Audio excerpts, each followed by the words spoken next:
বাঙালি এবং মুসলমান এই দুইটা জিনিসকে একটাকে অপরটার মুখোমুখি বিপরীতমুখী বা পরস্পর বিরোধী আকারে দীর্ঘদিন যাবৎ উপস্থাপনা করে আসার চেষ্টা করা হচ্ছে যে যারা বাঙালি তারা মুসলিম না, আবার যারা মুসলিম তারা বাঙালি না। আসলে কিন্তু বাঙালি মুসলমানের আত্মপরিচয়ের এই ধরনের কোনো সংকট আসলে থাকার কথা না। এই সংকটটা হচ্ছে আসলে পরিকল্পিত সংকট। এই দেশের যারা একেবারে আদি মানুষজন যারা ছিল তাদেরও কিন্তু ধর্মের জায়গা থেকে তাদের ধর্মচিন্তা কিন্তু হিন্দু ধর্ম ছিল না। হিন্দুরা এবং তাদের যেই সনাতনী ধর্ম যেটা, এদের মৌলিক চিন্তা ভাবনাগুলো, ধর্মীয় কালচারটা এবং ধর্মীয় যদি তাদের রীতিনীতি বা তাদের ধর্মবিশ্বাস, এগুলোর উৎপত্তি স্থল হচ্ছে যে আর্যদের যেই সংস্কৃতি ছিল সেখান থেকে। আর্যরা মূলত এদের হচ্ছে মূল গোড়া। তো আর্যরা তো আসলে এই দেশের প্রাচীন নাগরিক না। আর্যরাও তো কোন জায়গা থেকে এসেছে এটা নিয়ে নানা ঐতিহাসিক বিতর্ক আছে। সবচেয়ে বিখ্যাত হচ্ছে যে তারা পারস্যের ওই সাইডটা থেকে তারা এই দেশে এসেছে। এই দেশে এসে এই দেশের যারা একেবারে স্থানীয় জনগণ ছিল তাদের উপরে নানা নিপীড়ন চালিয়ে তারা এই দেশকে দখল করে নিয়েছে। যে ইউনিভার্সিটিগুলো তৈরি হয়েছিল পিছিয়ে পড়া মুসলিমদের শিক্ষার জায়গা থেকে, তাদের সামাজিক কল্যাণের জায়গা থেকে তাদেরকে অগ্রসর করার জন্য, তাদেরকে উঁচুতে নিয়ে যাওয়ার জন্য, সেই বিশ্ববিদ্যালয়ে পড়া মানুষগুলোই কিনা খোদ তার নিজের কওমের বিরুদ্ধেই কলম দেখাচ্ছে, তার নিজের কওমের বিরুদ্ধে তারা বয়ান তৈরি করছে। আমরা যদি এই ধরনের বয়ান গিলে ফেলি যে আমরা এই দেশের ভাড়াটিয়া ভিনদেশী, তাহলে কিন্তু আমাদের আওয়াজ আমরা চাইলেও উচ্চ করতে পারবো না। আমাদের মনোবল ছোট হয়ে থাকবে, আমাদের ভিতরে এক ধরনের সংকোচ কাজ করবে এবং আমরা চাইলেও দাপটের সাথে বুক চিতিয়ে কোনো কথা বলতে পারবো না। আমরা যদি এই আলোচনার মূল যেই শিরোনামটা আছে যে বাঙালি মুসলমানের আত্মপরিচয়ের সংকট, চারটা শব্দ আমরা দেখতে পাই। এক হচ্ছে বাঙালি, 2 নাম্বার মুসলমান, 3 নাম্বারে হচ্ছে আত্মপরিচয় এবং চতুর্থ হচ্ছে সংকট। প্রত্যেকটা শব্দই আসলে এখানে গুরুত্বপূর্ণ। সর্বশেষ যেই সংকটের কথা বলা হয়েছে, এই সংকটটা আসলে সৃষ্টি হয়েছে মানে আগের 2টা শব্দ থেকে। অর্থাৎ শিরোনামটাই আসলে আমাদেরকে একটা মানে বড় একটা ব্যাপার আমাদের সামনে এখানে তুলে ধরছে যে আমরা এখানে যারা উপস্থিত আছি তারা সহকারে এই বাংলাদেশে আমরা যে সমস্ত মুসলমানরা বসবাস করি, আমরা কিন্তু একই সঙ্গে 2টা পরিচয় বহন করি। আমরা এই দেশের নাগরিক হিসাবে আমরা বাঙালি পরিচয়টাকে ধারণ করি, আবার ধর্ম পরিচয় আমরা মুসলিম হওয়ার কারণে মুসলমান পরিচয়টাকে আমরা ধারণ করি। এই যে বাঙালি মুসলমান, এই 2টা পরিচয়, 2টা শব্দের সমন্বিত একটা মানে বিষয়ের মাধ্যমেই মূলত আমাদের যে আত্মপরিচয় এইটা তৈরি হয়েছে দেশীয় পরিমণ্ডলের জায়গা থেকে। তো এই আত্মপরিচয় তৈরি হতে গিয়ে এখানে কিছু সংকট তৈরি হয়েছে। এই সংকটটা নিয়ে মূলত আমরা আজকে আলোচনা করব। তো এই সংকটটাকে আমি আসলে 2টা ভাগে ভাগ করেছি। একটা হচ্ছে যে ধর্মীয় জায়গা থেকে, আর একটা হচ্ছে আমাদের মানে দেশজ জায়গা থেকে। 2টা দিক থেকে আমি ভাগ করেছি। তো ধর্মীয় জায়গা থেকে যেই সংকটটা, এটা শুধুমাত্র বাঙালি মুসলমানের সংকট এরকমই না, বরং এই সংকটটা আসলে বিশ্বব্যাপী সকল মুসলিমরাই, সকল জাতি গোষ্ঠীর মুসলিমরাই হচ্ছে এই সংকটের মধ্যে বর্তমান সময়ে তারা আক্রান্ত হয়ে আছে। আর একটা হচ্ছে যে আমাদের দেশগত সংকট। হ্যাঁ, 2টা সংকটকে নিয়ে আমি আজকের এই অনুষ্ঠানে আমি সংক্ষিপ্ত কিছু কথা বলার চেষ্টা করব ইনশাআল্লাহ। প্রথমত হচ্ছে যে এই যে সংকটটা যে তৈরি হলো, আমি শুরুতে হচ্ছে যেহেতু বাঙালি মুসলমানের আত্মপরিচয় সংকট, আমি বাঙালি শব্দটা থেকে নিয়েই আলোচনাটা শুরু করি। এই সংকটটা আসলে তৈরি হয়েছে কি কারণে? কারণ এখানে মূলত বাঙালি এবং মুসলমান এই 2টা জিনিসকে একটাকে অপরটার মুখোমুখি বিপরীতমুখী বা পরস্পর বিরোধী আকারে দীর্ঘদিন যাবৎ উপস্থাপনা করে আসার চেষ্টা করা হচ্ছে যে যারা বাঙালি তারা মুসলিম না, আবার যারা মুসলিম তারা বাঙালি না। এই ধরনের একটা বয়ান আমাদের দেশে প্রতিষ্ঠা করার চেষ্টা, এটা এখন থেকে না, অনেক আগ থেকেই এই ধরনের একটা বয়ান প্রতিষ্ঠিত করার চেষ্টা চলমান ছিল, এখনও আছে, এখনও যে শেষ হয়েছে সেরকম না। এবং সেই জায়গা থেকে দেখা যায় যে অনেক সময় যারা আমাদের দেশে সাংস্কৃতিক পরিমণ্ডলে কাজ করেন, সেকুলার বাম ঘরানার যারা আছে, তারা সবসময় বাঙালির মানে হিন্দুদের নানান সাংস্কৃতিক উপাদানে যেই সমস্ত উৎসবগুলো আছে বা যেই ধরনের জিনিসগুলোর সাথে হিন্দুয়ানি ব্যাপার স্যাপারের একটা ওতপ্রোত একটা সম্পর্ক আছে, এই বিষয়গুলোকে তারা বাঙালি কালচার, বাঙালি সংস্কৃতি হিসাবে দেখানোর একটা অপচেষ্টা তাদের মধ্যে অনেক আগ থেকেই দেখা যায়, পরিলক্ষিত হয়।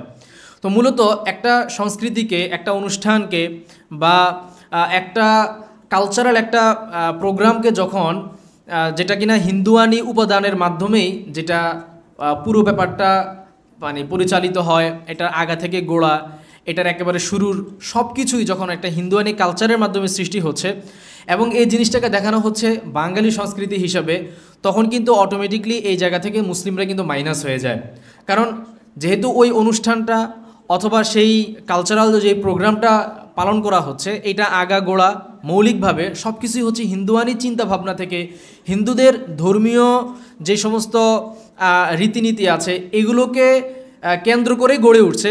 তো যখন এই ধরনের একটা জিনিসকে মানে বাঙালিদের কালচার, বাঙালিদের অনুষ্ঠান এইভাবে যখন ব্যক্ত করা হয়, তো আসলে এই ধরনের ব্যক্ত করার ভিতর দিয়ে পরোক্ষভাবে মুসলিম যারা আছে এই দেশের একটা মানে সবচেয়ে বড় অংশ, তাদেরকে আসলে মাইনাস করে ফেলে দেওয়া হয়।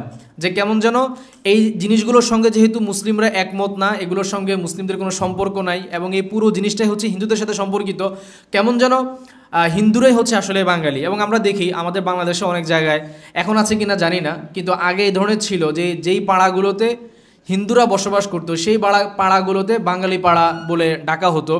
হ্যাঁ, আপনাদের কারো কারো হয়তো জানা থাকতে পারে, গ্রাম দেশে এরকম হয়তো অনেক জায়গায় এখনও আছে যে যেই পাড়াগুলোতে হিন্দুরা থাকে সেই পাড়াগুলোকে বাঙালি পাড়া বলে নামকরণ করা হয়। হ্যাঁ, এবং কোনো বাঙালি সে যে মুসলিম হতে পারে, হ্যাঁ, এইটাকে একরকম অস্বীকার করার একটা প্রবণতা আছে। হ্যাঁ, সম্ভবত 2001 বা 2-এর দিকে সম্ভবত যে কলকাতার যেই খুব নামকরা একটা পত্রিকা আছে, দেশ পত্রিকা, তো ওই পত্রিকাতে কলকাতার যে একজন নামকরা লেখক সুনীল গঙ্গোপাধ্যায়, তার একটা প্রবন্ধ ছাপা হয়েছিল, সম্ভবত নাম বাঙালি সংস্কৃতির মানে বাঙালি সংস্কৃতির কি যেন আর কি, পুরো নামটা আমার মনে নেই। তো ওই প্রবন্ধের মধ্যে এক জায়গায় তিনি ব্যাপারটা উল্লেখ করেছিলেন যে যে কাউকে মানে এরকম এটা মনেই করা হয় না যে কেউ বাঙালি হয়ে মুসলিম হতে পারবে। কেউ যদি বাঙালি হয়ে মুসলিম পরিচয় দেয় তখন এরকম বলা হয় যে তুমি যদি বাঙালি হও তাহলে তুমি আবার মুসলিম কিভাবে। মানে এই ধরনের একটা মানে প্রবণতা কিন্তু আমাদের এখানে দীর্ঘদিন যাবৎ চলে আসছে। তো আসলে সংকটটা তৈরি হয়েছে এই জায়গা থেকে যে বাঙালি যে পরিচয়টা আছে এই পরিচয়কে দেখানো হচ্ছে যে এটা শুধুমাত্র হিন্দুদের একটা পরিচয় এবং এই পরিচয়ের সাথে মুসলিমদের কোনো সম্পর্ক নাই। এই বয়ানটা কেন দাঁড় করানো হচ্ছে? এই বয়ানটা দাঁড় করানো হচ্ছে এই যুক্তি দেখিয়ে যে এখানে যে মুসলমানদের যে ধর্ম পরিচয়, তারা এই ধর্ম পরিচয় এসেছে তো আরব থেকে। তো ধর্ম পরিচয় আরব থেকে আসার কারণে দেখা যাচ্ছে যে আমাদের যারা মুসলিম সমাজের আমরা যারা আছি, আমাদের মধ্যে দেখা যাচ্ছে একটা বড় অংশ হচ্ছে এরকম যারা বাহির থেকে, তুর্কি থেকে অথবা পারস্য থেকে তারা এই দেশে এসেছে, এই দেশকে বিজয় করেছে এবং পরবর্তী সময়ে তারা এই দেশেই থেকে গিয়েছে। আবার একটা শ্রেণী আমরা দেখি যারা হচ্ছে যে তারা কনভার্ট হয়েছে, তারা হয়তো হিন্দু ধর্মের ছিল, পরবর্তীতে তারা কনভার্ট হয়ে তারা মুসলিম হয়েছে। তো মুসলমানদের এখনকার যেই আমাদের মুসলিমদের যেই জাতিসত্তা, এই জাতিসত্তার মধ্যে কিন্তু নানান ধরনের মিশ্রণ এখানে আছে। কিন্তু যারা এই ধরনের একটা সংকট তৈরির চেষ্টা চালায়, আসলে কিন্তু বাঙালি মুসলমানের আত্মপরিচয়ের এই ধরনের কোনো সংকট আসলে থাকার কথা না। কিন্তু এই সংকটটার আমাদের দেশীয় জায়গা থেকে যে সংকটটা, এই সংকটটা হচ্ছে আসলে পরিকল্পিত সংকট। এই সংকটটা ইচ্ছা করে এবং পরিকল্পনা করে এটাকে তৈরি করা হয়েছে। সেটা এই যে তারা দেখাতে চেষ্টা করছে যে যেহেতু হিন্দুদের মানে বাসস্থান এই দেশে অনেক আগ থেকেই, শুরু থেকে তারাই এই দেশে বসবাস করছে, আর মুসলমানরা এসেছে পরবর্তীতে, তারা পারস্য থেকে এসেছে, তারা তুর্কি থেকে এসেছে, তারা অন্যান্য দেশ থেকে এসেছে। হ্যাঁ, তারা এই দেশগুলোকে যখন দখল করেছে তখন তারা ইসলামকে সঙ্গে করে নিয়ে এসেছে। তো সুতরাং তারা হচ্ছে বহিরাগত, তারা হচ্ছে এই দেশে ভাড়াটিয়া, তারা এই দেশের আসল নাগরিক না, তারা এই দেশের স্থানীয় কেউ না। এইভাবে তারা আমাদের যে আত্মপরিচয়টা আছে এই আত্মপরিচয়টাকে হালকা করে দেওয়ার চেষ্টা করছে। এই দেশে আমাদের যে একটা অবস্থান আছে, এই দেশটা যে আমাদেরও, আমরা যে দেশটাকে ওন করি, এই ব্যাপারটাকে প্রশ্নবিদ্ধ করার চেষ্টা চালানো হয় এই ধরনের নানান বক্তব্য উপস্থাপনা করার মাধ্যমে। তো অথচ আমরা যদি দেখি যে হিন্দু ধর্মের জায়গা থেকেও যদি দেখা যায় যে ধরেন হিন্দু ধর্মের একেবারে গোড়ার দিকে যদি আমরা যাই, তো আমরা দেখি যে এ দেশের যারা একেবারে আদি মানুষজন যারা ছিল তাদেরও কিন্তু ধর্মের জায়গা থেকে তাদের ধর্মচিন্তা কিন্তু হিন্দু ধর্ম ছিল না। ধরেন হিন্দুরা এবং তাদের যেই সনাতনী ধর্ম যেটা, এদের মৌলিক চিন্তাভাবনাগুলো, ধর্মীয় কালচারটা এবং ধর্মীয় যদি তাদের রীতিনীতি বা তাদের ধর্মবিশ্বাস, এগুলোর উৎপত্তি স্থল হচ্ছে যে আর্যদের যেই সংস্কৃতি ছিল সেখান থেকে। আর্যরা মূলত এদের হচ্ছে মূল গোড়া। তো আর্যরা তো আসলে এই দেশের একেবারে প্রাচীন নাগরিক না, আর্যরাও তো অন্যান্য দেশ থেকে, কোন জায়গা থেকে এসেছে এটা নিয়ে নানা ঐতিহাসিক বিতর্ক আছে। তো সবচেয়ে বিখ্যাত হচ্ছে যে তারা পারস্যের ওই সাইডটা থেকে তারা এই দেশে এসেছে, এই দেশে এসে এই দেশের যারা একেবারে স্থানীয় জনগণ ছিল তাদের উপরে নানান নিপীড়ন চালিয়ে তারা এই দেশকে দখল করে নিয়েছে। তো ভারতীয় উপমহাদেশে আর্যদের আগমন হয়েছে অন্য জায়গা থেকে, তারা কিন্তু এইখানকার স্থানীয় কেউ ছিল না। এবং বাংলাদেশে, বিশেষ করে আমি যদি বাংলাদেশের কথা বলি, বাংলাদেশে তার আর্যদের আগমন কিন্তু আরও অনেক পরে। তাহলে মানে যদি মুসলিমরা এই দেশের নাগরিক না, তারা এই দেশের স্থায়ী কেউ না, তারা এই দেশে ভাড়াটিয়া বা তারা এই দেশে অন্য দেশ থেকে উড়ে এসে জুড়ে বসেছে, এই ধরনের কথা যদি মুসলমানদের ক্ষেত্রে বলা হয়, তো সেম কথা তো হিন্দুদের ক্ষেত্রেও প্রযোজ্য হয়। কারণ তারাও তো অন্য জায়গা থেকে উড়ে এসে জুড়ে বসেছে, তারাও এখানকার মূল না, তারাও এখানকার একেবারে যারা আদি মানুষজন ছিল তাদের উপর নিপীড়ন চালিয়ে তারা এই দেশকে দখল করেছে। এই দেশের মানুষদের উপরে তারা তাদের যে ধর্মীয় চিন্তাভাবনা আছে, তাদের যে কৃষ্টি কালচার আছে, এগুলোকে তারা চাপিয়ে দিয়েছে। এবং হিন্দুদের সর্বপ্রধান যে ধর্মগ্রন্থ যেটা বেদটাও কিন্তু মূলত ওই আর্যদেরই, যারা পণ্ডিত ছিল, আর্যদের বিভিন্ন বাণী ওগুলোকে মানে প্রজন্ম পরম্পরায় শ্রুতর মাধ্যমে তারা এটাকে চর্চা করে একটা পর্যায়ে তারা এটাকে লিপিবদ্ধ করেছে। তো মূল কথা হচ্ছে এই যে সংকটটা যে আমাদের তৈরি হলো, বাঙালি মুসলমানের আত্মপরিচয়ের সংকট, আমাদের দেশীয় জায়গা থেকে যে সংকটটা তৈরি করা হয়েছে, বাঙালি এবং মুসলমান দুইটাকে মানে পরস্পর বিরোধী একটা অবস্থানে দাঁড় করানো, দেখানোর মাধ্যমে যে যারা বাঙালি তারা মুসলিম না, আবার যারা মুসলিম তারা বাঙালি না। এবং এটাকে ভিত্তি দেওয়া হয়েছে এই বক্তব্যের উপরে করে যে মুসলমানরা হচ্ছে পরদেশী, তারা ভিনদেশী, তারা আসলে এই দেশের স্থায়ী কেউ না, তারা অন্য দেশ থেকে এসেছে। তো এটা আমরা আগেই বললাম যে এখানে মানে অন্য দেশ থেকে এ দেশে শাসন করতে এসেছে একটা সংখ্যক মানুষ, কিন্তু তাদের পরিমাণ কিন্তু খুবই অল্প। বরং বড় একটা অংশ হচ্ছে এরকম যারা এই দেশেরই নাগরিক ছিল এবং পরবর্তীতে তারা কনভার্ট হয়েছে, তারা হয়তো ইসলামের সৌন্দর্যে মুগ্ধ হয়ে ইসলামের দাওয়াত পেয়ে তারা হিন্দু ধর্ম ছেড়ে, বৌদ্ধ ধর্ম ছেড়ে তারা ইসলাম ধর্ম গ্রহণ করেছে। তাহলে মূল কথা হচ্ছে যে এই যে আত্মপরিচয়ের যে সংকটটা দেখানো হয় এবং সেকুলারদের পক্ষ থেকে যে ধরনের একটা বয়ান দাঁড় করানো হয়, এবং এই যে দুইটা বিষয়কে মুখোমুখি তারা পরস্পর বিরোধী একটা অবস্থানে দেখা যায়, যে বাঙালি সে মুসলিম না, যে মুসলিম সে বাঙালি না, এই পুরো ব্যাপারটাই আসলে পরিকল্পিত। এবং যে যুক্তির উপর দাঁড় করিয়ে তারা এই ধরনের একটা বিভেদ এবং এই ধরনের একটা সংকট তৈরির চেষ্টা চালায়, সেই যুক্তিটা আসলে কোনো যুক্তির মধ্যে পড়ে না। কারণ যদি সেই যুক্তিকে আমরা মেনে নিই, তাহলে এই ধরনের সংকট পরিকল্পিতভাবে যারা দাঁড় করাচ্ছে তাদের নিজেদের অস্তিত্ব, তাদের নিজেদের আত্মপরিচয়টাও আসলে সংকটে পড়ে যায়। এখন কথা হতে পারে যে হ্যাঁ, আর্যরা তো আমাদেরও অনেক আগে এসেছে, এদেশে মুসলিমরা এই মানে কবে এসেছে? আমরা যদি দেখি যে ইতিহাসের খুললে দেখা যায় যে সাহাবায়ে কেরামের জামানা থেকেই, মানে সাহাবায়ে কেরামের জামানারও আগ থেকে হচ্ছে যে ভারতীয় উপমহাদেশের সাথে আরবদের একটা যোগাযোগ ছিল, সমুদ্র বন্দরে তাদের আসা যাওয়ার এই ধরনের অনেক নিদর্শন পাওয়া যায়। তো এই যে মুসলিমরা সাহাবায়ে কেরামের জামানা থেকেই এই দেশে ইসলামের আলো এসেছে তাদের হাত ধরে, কিন্তু আরবদের সঙ্গে তাদের সম্পর্ক আরও আগ থেকে ছিল।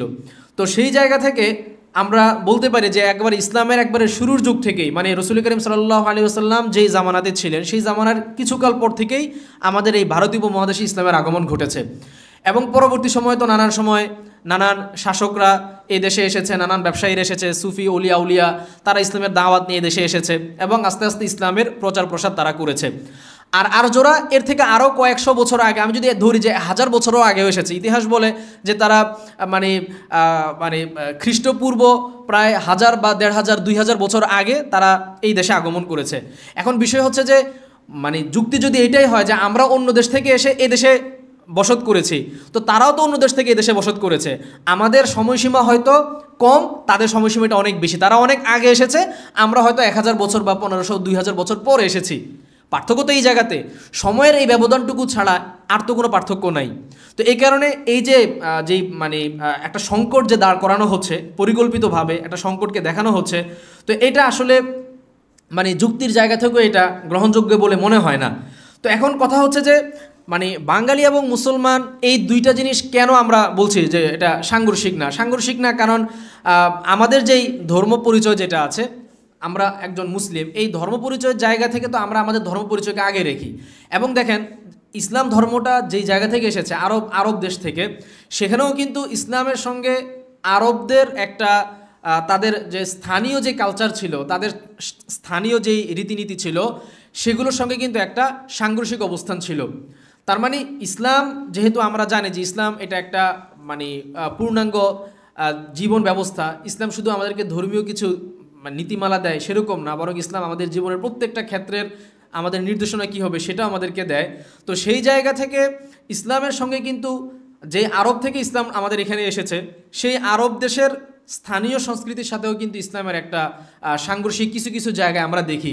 যে রাসূলুল্লাহ সাল্লাল্লাহু আলাইহি ওয়াসাল্লাম তার জামানাতে আরব জাহিলিয়াতি জামানায় যে সমস্ত আরব কালচার ছিল সবগুলোকে কিন্তু গ্রহণ করেন নাই। আবার অনেক জিনিস ছিল এরকম যেগুলো ইসলামের সাথে সাংঘর্ষিক না, আরবরাও পালন করে আসতো আগে থেকেই, সেগুলোকে ইসলামের বিধান হিসেবে এগুলোকে আত্মীকৃত করা হয়েছে। মুসলিম হিসেবে যেহেতু আমরা মুসলিম পরিচয় ধারণ করি, তো যার কারণে আমরা আমাদের প্রথম ফিল্টারটাই তো আমরা এটা রাখি যে আমাদের ইসলামের সঙ্গে কোন বিষয়টা সাংঘর্ষিক হচ্ছে আর কোন বিষয়টা সাংঘর্ষিক হচ্ছে না। যেটা সাংঘর্ষিক হচ্ছে সেটাকে আমরা নেই না, আর যেটা সাংঘর্ষিক হয় সেটাকে আমরা বাদ দিয়ে দিই। তো আমাদের এই মূলনীতির কারণে আমাদের বাঙালি হওয়া বা আমাদের বাঙালিত্বকে তো আর বাদ দিয়ে দেওয়া যায় না। অনেকে শুধুমাত্র আমাদের এই ফিল্টারের কারণে এই বিষয়টাকে মানে পুরোপুরি নাকচ করে দেওয়ার চেষ্টা করে, এবং এই ধরনের একটা প্রশ্ন আসে যে আমরা আগে মুসলমান নাকি আমরা আগে বাঙালি। তো এই যে এই ধরনের প্রশ্নগুলোও কিন্তু মূলত তৈরি করা হয় এই সংকটগুলো থেকে, এই ধরনের প্রশ্নগুলোর সৃষ্টি যে আমরা মুসলিম নাকি আমরা মানে বাঙালি। তো আমরা আসলে দুইটাই, আমরা মুসলিমও আমরা বাঙালিও। এখন আগে কোনটা? তা আগে কোনটার প্রশ্নে যখন আসে তখন আমরা বলি যে না, আগে হচ্ছে আমি মুসলিম তারপরে বাঙালি। এটা কেন বলি? কারণ হচ্ছে যে বাঙালিত্বের নামে, যেহেতু বাঙালি জিনিসটা স্পেসিফিক একটা ধর্মকে বোঝাচ্ছে না, একটা নির্দিষ্ট কোনো জাতিকে বোঝাচ্ছে না, বরং এটা একটা স্থানীয় একটা জনগোষ্ঠীকে বোঝাচ্ছে। আবার সেই জনগোষ্ঠীর মধ্যে নানান কালচারের নানান ধর্মবিশ্বাসের লোকজন আছে। তো আমি তো সবগুলো ধর্মবিশ্বাসকে ধারণ করি না, বরং আমি কোন ধর্মবিশ্বাস এবং আমি কোন কালচারটা নিব, কোন চিন্তাটাকে আমি নিব, তাদের কোন বিষয়টাকে আমি নিব আর কোনটাকে আমি বাদ দিব, সেক্ষেত্রে আমি ফিল্টার হিসেবে রাখছি ইসলামকে। ইসলামের ফিল্টারে যদি সেটা টিকে যায় আমি সেটাকে গ্রহণ করি, ইসলামের ফিল্টারে যদি টিকে না যায় তাহলে আমি সেটাকে প্রত্যাখ্যান করি। যেহেতু ফিল্টারটাকে আমি ইসলামকে রেখেছি এই জায়গাতে, যার কারণে আমরা উত্তরে বলি যে না, আমাদের মুসলিম যে পরিচয়টা আছে এই পরিচয়টা আগে আর বাঙালিত্বের পরিচয়টা পরে। এর মাধ্যমে কিন্তু আমরা আমাদের বাঙালি পরিচয়টাকে খাটোও করে দিচ্ছি না, আমরা আমাদের বাঙালি পরিচয়টাকে অস্বীকারও করছি না, বা আমরা আমাদের বাঙালি পরিচয়টাকে আমাদের মুসলিম পরিচয় থেকে দূরেও সরিয়ে দিচ্ছি না। জাস্ট আমরা এখানে একটা ফিল্টারিং করছি যে এখানে, যেমন এটা খুব স্বাভাবিক একটা ব্যাপার যে হিন্দু যে আছে সে কি আপনার মুসলমানদের যেই ধর্মীয় যেই মানে কালচারাল ব্যাপারগুলো আছে যেগুলো এদেশের মানে এদেশের মুসলমানরা যুগ যুগ ধরে পালন করে আসছে, এবং এটা এত ব্যাপকভাবে পালন হয়ে আসছে যে এটা এখন বাঙালি সংস্কৃতিরই মানে এক অন্তর্ভুক্ত হয়ে গিয়েছে। সে জায়গায় হিন্দুরা কি এই সংস্কৃতিগুলো নিবে না? স্বাভাবিকভাবে তারা তাদের ধর্মের জায়গা থেকে একটা ধর্মকে সামনে রাখবে ফিল্টার হিসেবে, এবং ফিল্টার করে তারা কিছু নিবে আর কিছু বাদ দিবে। তো ঠিক তদ্রূপ আমরাও এই কাজটা করি, এবং এটা সকল জাতিগোষ্ঠী এই কাজটা করে। এই কাজের কারণে বাঙালিত্বকে মুসলমানিত্বের মুখোমুখি দাঁড় করানো, বা এটাকে আমরা বাঙালিত্বকে না করে দেই, বাঙালিত্বকে আমরা ধারণ করি না, বা বাঙালিত্বের সঙ্গে আমাদের মুসলমানিত্বের একটা বিরোধ আছে, এইভাবে দেখানোর আসলে সুযোগ নাই। হ্যাঁ, কারণ আমরা সব কিছু নিচ্ছি না, বরং এটাকে ফিল্টার হিসেবে আমরা স্থাপন করার কারণে শুধুমাত্র আমরা আমাদের মুসলিম পরিচয়টাকে অগ্রগণ্য করছি। তো এখানে মূল সারাংশ কথা যেটা হচ্ছে সেটা হলো যে এই যে আমাদের মানে বাঙালি মুসলিমের যে আত্মপরিচয় যে সংকটটা তৈরি হচ্ছে এখানে দেশীয়ভাবে, প্রথমত হচ্ছে যে এটা সংকটটা অনেকাংশেই হচ্ছে যে পরিকল্পিত, মানে এটা পরিকল্পনা করেই হচ্ছে দুইটাকে মুখোমুখি দাঁড় করানো হচ্ছে, নাম্বার এক। নাম্বার দুই হচ্ছে যেই যুক্তিগুলো দাঁড় করিয়ে এই ধরনের একটা সংকট তৈরির চেষ্টা করা হয় এবং দুইটা জিনিসকে মুখোমুখি করা হয়, সেই যুক্তিকে যদি আমরা মেনে নিই তাহলে এই ধরনের চেষ্টা যারা করে তাদেরও আত্মপরিচয় আসলে প্রশ্নের মুখোমুখি হয়ে যায়। এই ব্যাপারটা আমি এখানে তুলে ধরার চেষ্টা করেছি। আর দ্বিতীয় যেই সংকটের কথা আমি মানে বলেছিলাম যে আমাদের আরেকটা সংকটও আছে, সেটা হচ্ছে আমাদের ধর্মীয় জায়গা থেকে। তো ধর্মীয় জায়গা থেকে আমাদের বাঙালি মুসলমানের জাতীয় যেই মানে আত্মপরিচয় যে সংকট, এই সংকটটা আসলে শুধুমাত্র বাঙালি মুসলিমেরই সংকট এরকম না, বরং এটা গড়ে বা সামগ্রিকভাবে পুরো মুসলিম উম্মারই এটা সংকট। তো যেহেতু আমরা বাঙালি মুসলিম যারা, আমরাও মুসলিম উম্মারই অংশ, সেই হিসাবে এই সংকটটা আমাদেরও আছে। হ্যাঁ, এটা আমাদের সঙ্গে খাস না বা আমাদের মধ্যে সীমাবদ্ধ না এই সংকটটা। সেই সংকটটা হচ্ছে যে আমাদের আসলে আত্মপরিচয়টা কি। হযরত ইব্রাহিম আলাইহিসসালাতু ওয়াসসালাম আমাদের একটা পরিচয় তিনি নির্মাণ করে দিয়ে গিয়েছেন, মিল্লাত আবিকুম ইব্রাহিম হুয়া সাম্মাকুমুল মুসলিমিন। তো আমাদের এই যে আত্মপরিচয়টা কি, এটা ইব্রাহিম আলাইহিসসালাতু ওয়াসসালাম আমাদের এই আত্মপরিচয়টা নির্মাণ করে দিয়ে গিয়েছেন। হ্যাঁ, হুয়া সাম্মাকুমুল মুসলিমিন, তিনি তোমাদেরকে মুসলিম হিসেবে নামকরণ করেছেন, তিনি আমাদের একটা আত্মপরিচয় দিয়েছেন যে আমাদের আত্মপরিচয় হচ্ছে আমরা মুসলমান। তো ধর্মীয় জায়গা থেকে এটা হচ্ছে আমাদের আত্মপরিচয়।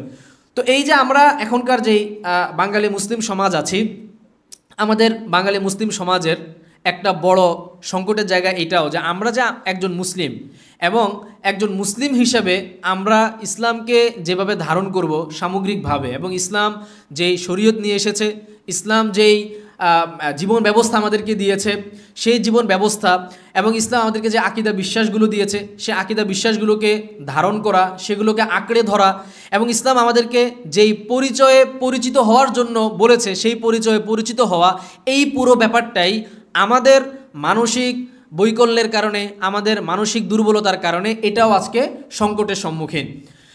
আমাদের এই মানে বাঙালি যেই মুসলিম পরিচয়ের দিকে যদি আমরা তাকাই, দেখবেন এখনকার সময়ে মানে বাঙালি মুসলমানদের মানে বৃহৎ একটা অংশ হচ্ছে কোনটা, যে মানে মধ্যবিত্ত বাঙালি যারা এবং উচ্চ মধ্যবিত্ত বাঙালি, এই সংখ্যাটাকে আমরা ধরতে পারি মানে সংখ্যায় অনেক বেশি, অথবা সংখ্যায় বেশি না হলেও মূলত বাঙালি মুসলমানকে যারা মানে বাঙালি মুসলমানের যারা নেতৃত্ব দিচ্ছে মুসলিম পরিচয়ের জায়গা থেকে না, হ্যাঁ, মানে রাজনৈতিক জায়গা থেকে এবং হচ্ছে যে মানে সাংস্কৃতিক জায়গা থেকে যারা নেতৃত্ব দিচ্ছে, এরা দেখবেন বাঙালি মধ্যবিত্ত এবং উচ্চ মধ্যবিত্ত পরিবার থেকে এরা উঠে এসেছে। এবং এই যে বাঙালি মধ্যবিত্তের যেই বিকাশ, এই বিকাশের দিকে যদি আমরা তাকাই, যে ইংরেজ আমলে মনে করেন মুসলিমরা একটা পর্যায়ে, আপনারা জানেন ইতিহাস, অধিকার আমরা যাব না, যে মুসলিম একেবারে তারা ইংরেজদের নানান শোষণের ভেতর দিয়ে, পীড়নের ভেতর দিয়ে তারা একেবারে খাদের কিনারে এসে দাঁড়িয়েছিল, এবং ইংরেজ আমলের শেষের দিকে মুসলিমরা আবার তাদের মানে হারানো গৌরব ফিরে পাওয়ার জন্য, মাথা উঁচু করে দাঁড়ানোর জন্য, শিক্ষা দীক্ষায় তারা যে পিছিয়ে পড়েছিল সেগুলোকে তারা মানে এগুলোকে, এই শূন্যস্থানগুলো পূরণ করে সামনে এগিয়ে যাওয়ার জন্য একটা রেনেসাঁ তারা শুরু করেছিল। ঢাকা ইউনিভার্সিটি সৃষ্টি হওয়া থেকে শুরু করে পরবর্তী সময়ের যে মুসলমানদের যে শিক্ষা আন্দোলন, এই পুরোটা কিন্তু এটারই একটা অংশ ছিল। এবং ওই সময় দেখবেন যে এই যে ওই সময়কার যারা মুসলিম নেতৃবৃন্দ যারা ছিল, যারা কিনা এই যে পিছিয়ে পড়া মুসলিম জনগোষ্ঠীকে এগিয়ে নেওয়ার জন্য তারা নানান রকমের পদক্ষেপ হাতে নিয়েছিলেন, বিভিন্ন জায়গায় স্কুল কলেজ প্রতিষ্ঠা করা, নানান মানে ঢাকা বিশ্ববিদ্যালয় থেকে শুরু করে অন্যান্য বিশ্ববিদ্যালয়গুলোকে শুরু করা, এই সব কিছুর পিছনেই কিন্তু ছিল আসলে মুসলিম উম্মার কল্যাণ চিন্তা ছিল এখানে, যে মুসলিমদেরকে কিভাবে আরও অগ্রসর করা যায়, এই যে পিছিয়ে পড়া মুসলিম জনগোষ্ঠীকে কিভাবে নেতৃত্বের আসনে নিয়ে যাওয়া যায়, কিভাবে তারা যে 200-250 বছরে পিছিয়ে পড়েছিল সেখান থেকে তাদেরকে কিভাবে সামনের দিকে নিয়ে যাওয়া যায়, এই পুরা কার্যক্রম পরিচালনা করার জন্যই কিন্তু এই যে আমাদের ঢাকা ইউনিভার্সিটি থেকে শুরু করে অন্যান্য যত মানে শিক্ষার আন্দোলন বা শিক্ষা প্রতিষ্ঠানগুলো প্রতিষ্ঠার আন্দোলন, এগুলোর পিছনে মূলত এই চিন্তাটা এখানে ক্রিয়াশীল ছিল। কিন্তু দেখেন পরবর্তী সময় আমরা দেখি যে বাংলাদেশের যত বড় বড় মানে ইসলাম বিদ্বেষী, নামে মুসলিম কিন্তু তার কাজে কর্মে সে চিন্তা চেতনায় সে ইসলাম বিদ্বেষী, এরা কিন্তু দেখবেন হয় ঢাকা ইউনিভার্সিটি থেকে উঠে এসেছে অথবা ঢাকা ইউনিভার্সিটির মতন অন্য কোনো একটা ইউনিভার্সিটি থেকে উঠে এসেছে।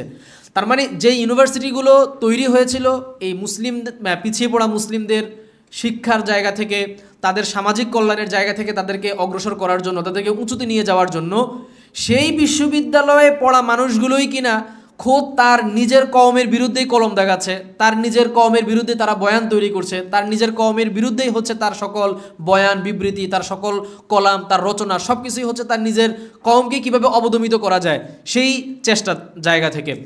তো এটা এই জায়গা থেকে আমরা যদি একটু খেয়াল করি যে দেখেন এটা কেন হয়েছে, এটা যে রইসউদ্দিনের একটা বই আছে, হ্যাঁ, আত্মবিস্মৃত বাঙালি, আপনারা এই বইটা পড়তে পারেন।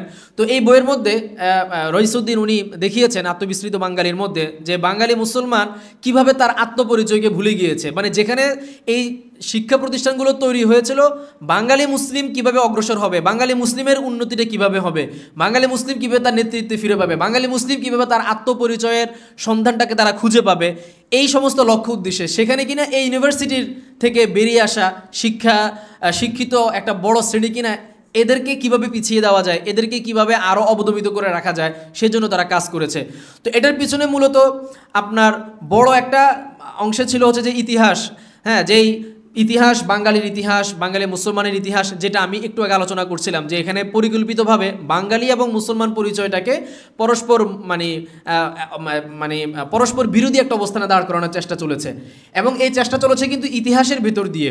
তো এই যে পুরা বাঙালি বলেন, বাঙালি মুসলমান বলেন, এগুলোকে কেন্দ্র করে যে ইতিহাসগুলো নির্মিত হয়েছে, অধিকাংশ ইতিহাসই নির্মিত হয়েছে যারা এই মানে চক্রান্তের ফাঁদে পড়ে গিয়েছে, অথবা এই সংকটকে যারা সুপরিকল্পিতভাবে নির্মিত করেছে, অথবা এই পরিকল্পনা মানে যারা করেছে, এই সংকটটাকে যারা সৃষ্টি করেছে, সেই ধরনের তত্ত্বগুলোকে যারা গিলে ফেলেছে এই সমস্ত লোকদের হাত ধরে। যার কারণে আপনি দেখবেন পরবর্তী সময়ে যত ইতিহাস তৈরি হয়েছে, এটা যে ইংরেজদের যে ফোর্ট উইলিয়াম কলেজ তারা তৈরি করেছিল, সেই কলেজ থেকে নিয়ে এবং সেই কলেজে যারা পণ্ডিত যারা ছিল, বাংলা ভাষাকে পরিবর্তন করে দেওয়া, ভাষার মধ্যে যে ব্যাপক পরিমাণে উর্দু ফার্সি শব্দ ছিল সেই শব্দগুলোকে পরিবর্তন করে দেওয়া, হ্যাঁ, এবং সেখানে উর্দু ফার্সির জায়গায় প্রচুর পরিমাণে সংস্কৃত শব্দকে অনুপ্রবেশ করানো এবং বাংলার গদ্যরীতির পুরো ব্যাপারটাকে চেঞ্জ করে দেওয়া, এই যে ফুল কার্যক্রম এবং এই মানে এই চর্চার ভেতর দিয়ে ইতিহাসের যে বিনির্মাণ, এটাও কিন্তু তাদের হাত ধরে হয়েছে। এখন পরবর্তী সময়ে আমাদের মুসলিম সন্তানরা যখন তাদের জাতির উন্নতিকল্পে যে সমস্ত বিশ্ববিদ্যালয়গুলো তৈরি হয়েছে, যে সমস্ত কলেজগুলো তৈরি হয়েছে, সেগুলোতে তারা যে ইতিহাস পড়ছে, তারা যেই পাঠ্যপুস্তক পড়ছে, যে সমস্ত বইপত্র পড়ছে, সে সমস্ত পাঠ্যপুস্তকের বয়ান, সে সমস্ত বইপত্রের বয়ান, সেই জ্ঞানগত জায়গার বয়ানগুলো তারা নিচ্ছে কাদের কাছ থেকে? ওই ধরনের লোকদের কাছ থেকে যারা কিনা ওই যে এই ধরনের একটা সংকটে বিশ্বাসী, যারা কিনা বাঙালি মুসলমান দুইটাকে আলাদা করে দেখতে চায়, যারা কিনা একটাকে আরেকটার বিপরীতমুখী মনে করে। তো এই ধরনের লোকদের মানে বয়ান বিবৃতি এবং তাদের দ্বারা রচিত ইতিহাসগুলো পড়ার মাধ্যমে দেখা যাচ্ছে যে এদের মগজগুলো ধোলাই হয়ে গিয়েছিল। পরবর্তী সময়ে তারা যাই লেখে এটা হচ্ছে যে আসলে মুসলিমদের পক্ষে না গিয়ে, মুসলিমদের ফেভারে না এসে তাদের পক্ষে যাচ্ছে, এটার মানে ফলাফলটা হচ্ছে যে তাদের ঘরে চলে যাচ্ছে।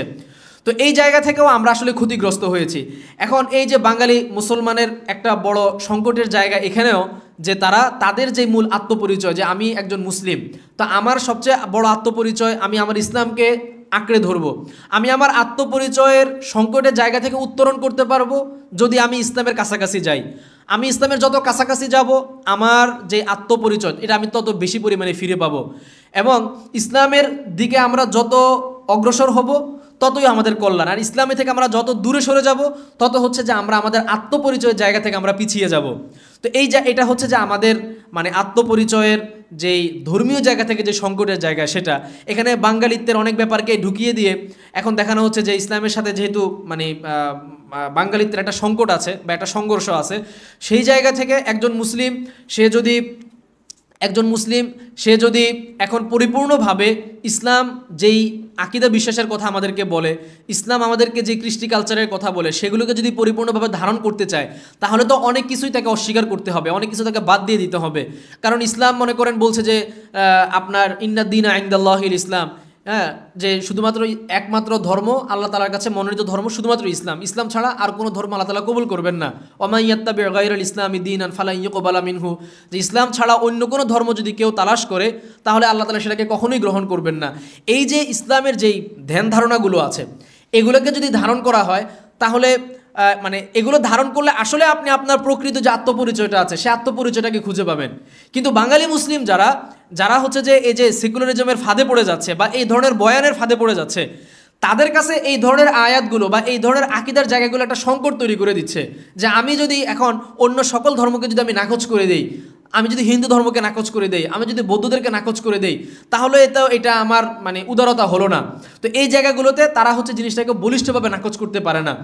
তারা ওই সমস্ত জায়গায় এসে মিন করে অথবা ইনিয়ে বিনিয়ে সেগুলোকে একটা স্বীকৃতি দেওয়ার চেষ্টা করে যে না, যে ধর্ম থেকে সে যদি ভালো কাজ করে, উত্তম কাজ করে, তাহলে এটা তার পরকালের কল্যাণের কারণ হবে ইত্যাদি ইত্যাদি।